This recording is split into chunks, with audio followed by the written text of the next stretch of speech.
You're broken down and tired of living life on the merry-go-round, and you can't find a fighter, but I see it in you, so we gon' walk it out. Move mountains, we gon' walk it out and move mountains. Life has changed me a great deal in the last few months of my life.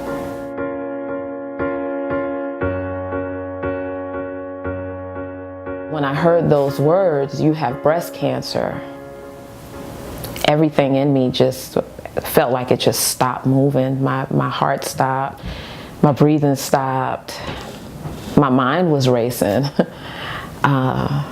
but I didn't know what to do with that. It was crazy when she called me. I was outside my room, walking up and down the hallway, and she told me what happened. My mom was just like, it was going all over the place, really. I just cried.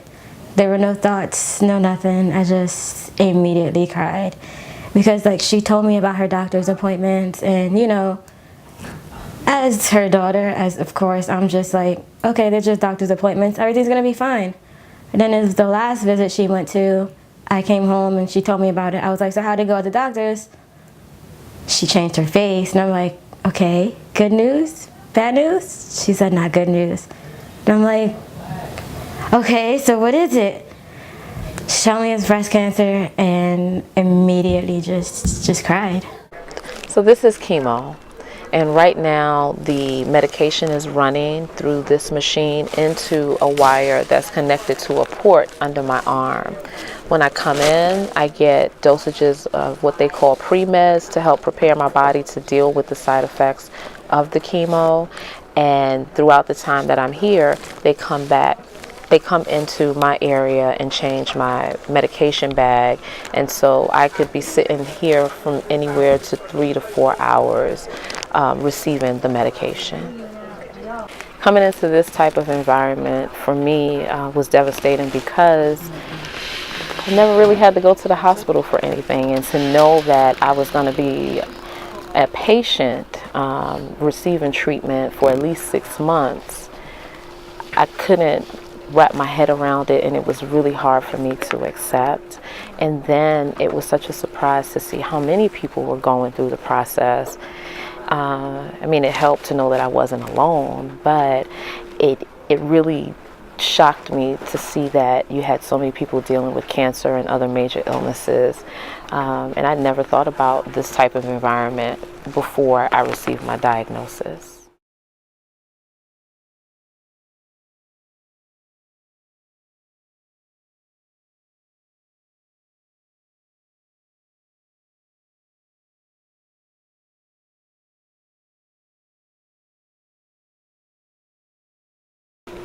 My first cycle was the hardest. I had a lot of nausea. I lost a lot of weight. I lost maybe 30 pounds within a 4-month period of time. It's hard for me to hold a stream of thought and then to articulate that stream of thought. So I have a hard time talking and having a conversation.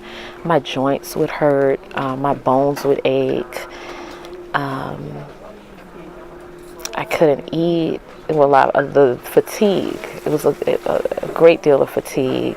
I would feel like a truck ran over me, you know, and it really got depressing because I didn't feel like myself.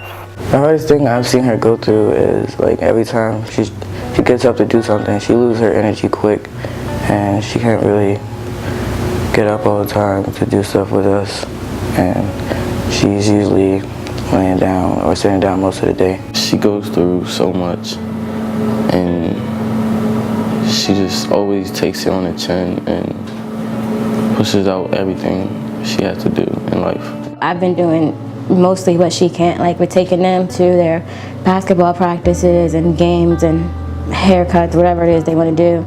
I do all of that, and I feel like they're now like partially dependent on me.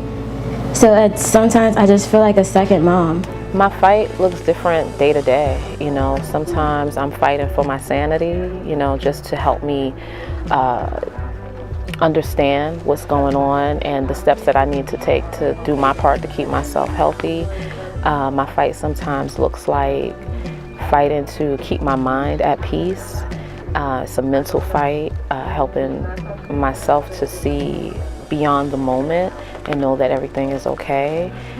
The fight can be a physical fight, meaning pushing past the side effects and going on with my day without any disruptions due to the side effects. So sometimes it's a fight for knowledge, for information, researching, trying to get as much information as I can to help me help myself, you know. And then other times the fight is an emotional fight, you know, helping me push past the internal blockages and barriers that I have to go through to make it to the next day. But it's just different every day, you know, it's a different type of fight every day. When I come to chemotherapy treatments, there's always someone there to support me, encourage me, hold my hand, let me cry on their shoulder, remember what drugs I took the week before, what I need now. It's been a very supportive experience, so I'm never here alone. One of my girlfriends that takes me to chemo now, she just looked at me one day and she said, "There's only one thing that I need you to do, and what is that? take care of myself. Take care of yourself and fight, right? We fight." That meant everything to me. And I didn't know that there was so much love there. You know, they've changed my perception of extended family.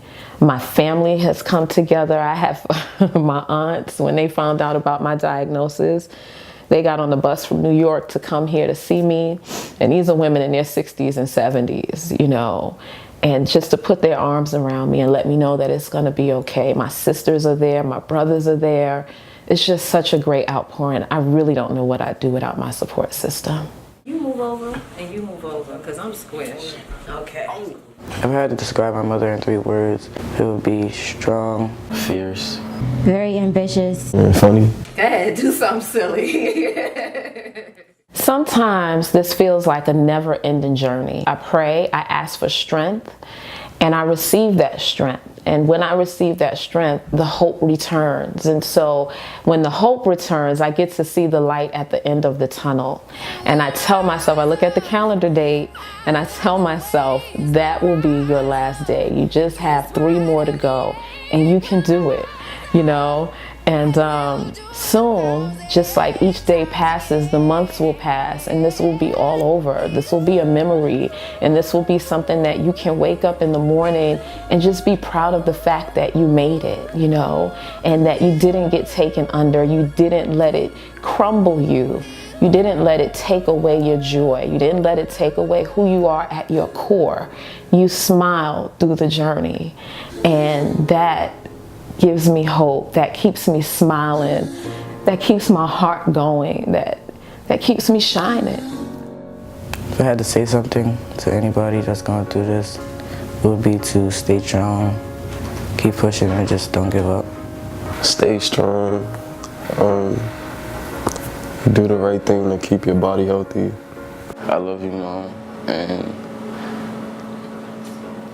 for her and everybody else who goes through this, I'm inspired by how you guys fight and fight every day after day, just how you guys fight and just keep your mind on a good note. First off, I love you very much. And I know this is like the hardest journey to take and to fight for, but you're fighting for yourself, for us, for everybody else. So just keep pushing, and we love you a lot.